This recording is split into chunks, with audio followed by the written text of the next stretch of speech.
Hi everyone, welcome to my channel. ಹೇಗಿದ್ದೀರಾ ಎಲ್ಲರೂ? ಈ ವಿಡಿಯೋದಲ್ಲಿ ನಾನು ತುಂಬಾ ಕ್ವಿಕ್ಕಾಗಿ ಸ್ವಲ್ಪನೇ ಇಂಗ್ರೀಡಿಯೆಂಟ್ಸ್ನ ಯೂಸ್ ಮಾಡಿಕೊಂಡು ಟೇಸ್ಟಿಯಾಗಿರೋಂಥ ಪಾಲಕ್ ಈರುಳ್ಳಿ ಖಾರ ರೈಸ್ ರೆಸಿಪಿನ ನಿಮ್ಮ ಜೊತೆ ಶೇರ್ ಮಾಡ್ಕೋತಾ ಇದ್ದೀನಿ. ಇದು ಸಿಂಪಲ್ ಆ್ಯಂಡ್ ಟೇಸ್ಟಿ, ತುಂಬಾ ಚೆನ್ನಾಗಿರುತ್ತೆ. ಒಮ್ಮೆ ಟ್ರೈ ಮಾಡಿ ನೋಡಿ ನಾನಿಲ್ಲಿ ಒಂದು ಮಿಕ್ಸರ್ ಜಾರಿಗೆ ಒಂದು 2 ದಪ್ಪ ಗಾತ್ರದ ಈರುಳ್ಳಿನ ಹೆಚ್ಚಿ ಹಾಕೋತಾ ಇದ್ದೀನಿ. ನೀವು ಸ್ವಲ್ಪ ಜಾಸ್ತಿ ಕ್ವಾಂಟಿಟಿನಲ್ಲಿ ಮಾಡೋದಾದರೆ ಸ್ವಲ್ಪ ಜಾಸ್ತಿ ಈರುಳ್ಳಿನ ತಗೊಳ್ಳಿ. ನಂತರ ನಾನಿಲ್ಲಿ 2 ಗೆಡ್ಡೆಯಷ್ಟು ಬೆಳ್ಳುಳ್ಳಿ, 6ರಿಂದ 7 ಒಣಮೆಣಸಿನ್ಕಾಯಿನ ತೊಗೊಂಡಿದ್ದೀನಿ. ಒಣಮೆಣಸಿನ್ಕಾಯಿ ಇಲ್ಲ ಅಂದರೆ ನೀವು ಅಚ್ಕಾರದ ಪೌಡರ್ನ ಯೂಸ್ ಮಾಡ್ಕೋಬೋದು ನೋಡಿ. ಮತ್ತು ರುಚಿಗೆ ಎಷ್ಟು ಬೇಕು ಅಷ್ಟು ಉಪ್ಪನ್ನ ಸೇರಿಸ್ಕೊಂಡು ಮತ್ತು ನೀರನ್ನು ಹಾಕ್ಕೊಂಡು ಇದನ್ನು ಸ್ವಲ್ಪ ತರ್ತರಿಯಾಗಿ ರುಬ್ಕೋಬೇಕಾಗುತ್ತೆ. ತುಂಬ ಫೈನ್ ಪೇಸ್ಟ್ ಮಾಡ್ಕೊಳ್ಳೋದಕ್ಕೆ ಹೋಗಬೇಡಿ ನೀವು. ನೋಡಿ, ಈ ಥರ ತರ್ತರಿಯಾಗಿ ರುಬ್ಕೊಳ್ಳಿ. ನಂತರ ನಾನಿಲ್ಲಿ ಒಂದು ಕಡಾಯಿನ ಕಾಯೋದಕ್ಕೆ ಇಟ್ಟು ಒಂದು 6ರಿಂದ 7 ಟೇಬಲ್ ಸ್ಪೂನಷ್ಟು ಆಯಿಲ್ನ ಹಾಕ್ಕೊಂಡಿದ್ದೀನಿ.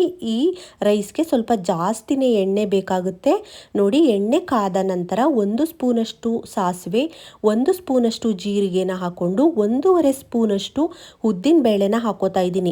ಉದ್ದಿನ ಬೇಳೆ ಘಮ ಬರಬೇಕು, ಅಲ್ಲಿವರೆಗೂ ಅದನ್ನು ಚೆನ್ನಾಗಿ ಫ್ರೈ ಮಾಡ್ಕೊಳ್ಳಿ ನೋಡಿ. ಅದು ಫ್ರೈ ಆದ ನಂತರ 1 ಒಣಮೆಣಸಿನ್ಕಾಯಿ ಮತ್ತು ಒಂದು ಅರ್ಧ ಗೆಡ್ಡೆಯಷ್ಟು ಬೆಳ್ಳುಳ್ಳಿನ ನಾನು ಜಜ್ಜಿ ಇಟ್ಕೊಂಡಿದ್ದೆ, ಅದನ್ನು ಕೂಡ ಹಾಕ್ಕೊಂಡು ಅದು ಅಷ್ಟೇ ಸ್ವಲ್ಪ ಬ್ರೌನಿಷ್ ಕಲರ್ಗೆ ತಿರ್ಗೋವರೆಗೂ ನೀವು ಫ್ರೈ ಮಾಡಿಕೊಂಡು ನಾವು ರುಬ್ಬಿ ಇಟ್ಕೊಂಡಿದ್ವಿ ನೋಡಿ ಈರುಳ್ಳಿ ಖಾರ ಮಸಾಲ, ಅದನ್ನು ಹಾಕ್ಕೊಂಡು ಈರುಳ್ಳಿದು ರಾ ಸ್ಮೆಲ್ಲೆಲ್ಲ ನೀಟಾಗಿ ಹೋಗಬೇಕು. ಅಲ್ಲಿವರೆಗೂ ಎಣ್ಣೆ ಬಿಟ್ಕೊಂಡೋದು ಬ್ರೌನಿಷ್ ಕಲರ್ಗೆ ತಿರುಗಬೇಕು. ಅಲ್ಲಿವರೆಗೂ ನೀವು ಅದನ್ನು ಚೆನ್ನಾಗಿ ಫ್ರೈ ಮಾಡ್ಕೋಬೇಕಾಗುತ್ತೆ ಫ್ರೆಂಡ್. ನೋಡಿ, ಇದಂತೂ ನಮ್ಮಂಥ ಹೌಸ್ ವೈಫ್ಗಳಿಗೆ ತುಂಬಾ ಈಸಿ ರೆಸಿಪಿ ಅಂತಲೇ ಹೇಳ್ಬೋದು ನೋಡಿ. ಸ್ವಲ್ಪ ನಾನು ಹಸಿ ಕರಿಬೇವಿನ ಸೊಪ್ಪನ್ನು ಕೂಡ ಹಾಕ್ಕೊಂಡು ಫ್ರೈ ಮಾಡ್ಕೋತೀನಿ. ಬೆಳಿಗ್ಗೆ ಆಯಿತು ಅಂದರೆ ಲಂಚ್ ಬಾಕ್ಸಿಗೆ ಕಟ್ಟೋದಕ್ಕೆ ಮಕ್ಕಳಿಗೆ ಏನಪ್ಪ ಟಿಫಿನ್ ಮಾಡೋದು ಅಂತ ತಲೆ ಬಿಸಿ ಆಗೋಗಿರುತ್ತೆ ನಮಗೆ. ಅದರಿಂದ ಈ ಥರ ರೈಸ್ ಐಟಮ್ಸ್ಗಳಲ್ಲಿ ಮಾಡಿದ್ದನ್ನೇ ಪುಳಿಯೋಗರೆ, ಪಲಾವು ಎಷ್ಟು ಸಲ ಅಂತ ಮಾಡೋಕ್ಕಾಗುತ್ತೆ ನೋಡಿ. ಈ ಥರ ಡಿಫ್ರೆಂಟಾಗಿ ನೀವು ಟ್ರೈ ಮಾಡಿಕೊಂಡು ಸಿಂಪಲಾಗಿ ಬೇಗನೆ ಒಂದು 10 ಮಿನಿಟ್ಸಲ್ಲಿ ರೈಸನ್ನು ಮಾಡಿಟ್ಕೊಂಡ್ರೆ ರೆಡಿ ಮಾಡ್ಕೊಬಿಡ್ಬೋದು. ನಂತರ ನಾನು ಸ್ವಲ್ಪ ಇಂಗನ್ನ ಹಾಕೋತಾ ಇದ್ದೀನಿ ನೋಡಿ. ಇಂಗು ತೆಂಗು ಇದ್ದರೆ ಮಂಗನೂ ಅಡುಗೆ ಮಾಡುತ್ತೆ ಅಂತಾರಲ್ವ, ಹಾಗೆ ಹಿಂಗನ್ನ ಹಾಕೊಂಡ್ರೆ ಸ್ವಲ್ಪ ಎಕ್ಸ್ಟ್ರಾ ಟೇಸ್ಟ್ ಬರುತ್ತೆ ಅಂತಲೇ ಹೇಳ್ಬೋದು ಒಗ್ಗರಣೆಗೆ. ಅದನ್ನು ಚೆನ್ನಾಗಿ ನೋಡಿ ಆಯಿಲೆಲ್ಲ ನೀಟಾಗಿ ಬಿಡಬೇಕು, ರಾ ಸ್ಮೆಲ್ಲೆಲ್ಲ ಹೋಗಬೇಕು. ಸ್ವಲ್ಪ ಮುಚ್ಚಳನ ಮುಚ್ಚಿ ನೀವು ಅದನ್ನು ಬೇಯಿಸ್ಕೊಳ್ಳಿ ನೋಡಿ. ಇವಾಗ ಅದರಲ್ಲಿರೋ ನೀರಿನ ಅಂಶ ಎಲ್ಲ ಕಂಪ್ಲೀಟಾಗಿ ಡ್ರೈ ಆಗಿ ಬರೀ ಎಣ್ಣೆ ಬಿಟ್ಕೊಂಡಿದೆ. ಈ ಟೈಮ್ನಲ್ಲಿ ನಾನು 1 ಕಟ್ಟಷ್ಟು ಪಾಲಕ್ ಸೊಪ್ಪನ್ನು ನೀಟಾಗಿ ತೊಳೆದು ಅದನ್ನು ಸಣ್ಣದಾಗಿ ಹೆಚ್ಚಿ ಇಟ್ಕೊಂಡಿದ್ದೆ, ಅದನ್ನು ಹಾಕೋತಾ ಇದ್ದೀನಿ ನೋಡಿ. ಇದನ್ನೆಲ್ಲ ಹಾಕ್ಕೊಂಡು ಚೆನ್ನಾಗಿ ಮಿಕ್ಸ್ ಮಾಡಿ ನೋಡಿ ಫ್ರೆಂಡ್ಸ್. ಪಾಲಕ್ ಸೊಪ್ಪು ದೇಹಕ್ಕೆ ತುಂಬಾ ಒಳ್ಳೆಯದು. ಇದರಲ್ಲಿ ಐರನ್ ಕಂಟೆಂಟ್ ತುಂಬಾ ಇರೋದ್ರಿಂದ ಒಂದು ವೀಕಲ್ಲಿ 1 ಸಲನಾದರೂ ನೀವು ಯಾವುದಾದ್ರೂ ರೂಪದಲ್ಲಿ ಇದನ್ನು ನೀವು ಸೇವನೆ ಮಾಡಿದ್ರೆ ತುಂಬಾ ಒಳ್ಳೆಯದು ಅಂತಲೇ ಹೇಳ್ಬೋದು ನೋಡಿ. ಇವಾಗ ಆ ಪಾಲಕ್ ಸೊಪ್ಪಿನಲ್ಲಿರೋ ನೀರಿನ ಅಂಶ ಎಲ್ಲ ನೀಟಾಗಿ ಡ್ರೈ ಆಗಿ ಪಾಲಕ್ ಸೊಪ್ಪು ಅಷ್ಟೇ ಚೆನ್ನಾಗಿ ರಾ ಸ್ಮೆಲ್ಲೆಲ್ಲ ಹೋಗಿ ಎಣ್ಣೆ ಬಿಟ್ಕೊಂಡು ಅದು ಚೆನ್ನಾಗಿ ನೋಡಿ ಈ ಥರ ಫುಲ್ಲು ಅದರಲ್ಲಿರೋ ನೀರಿನ ಅಂಶ ಡ್ರೈ ಆಗಿ ಬರೀ ಆಯಿಲ್ ಬಿಟ್ಕೋಬೇಕು.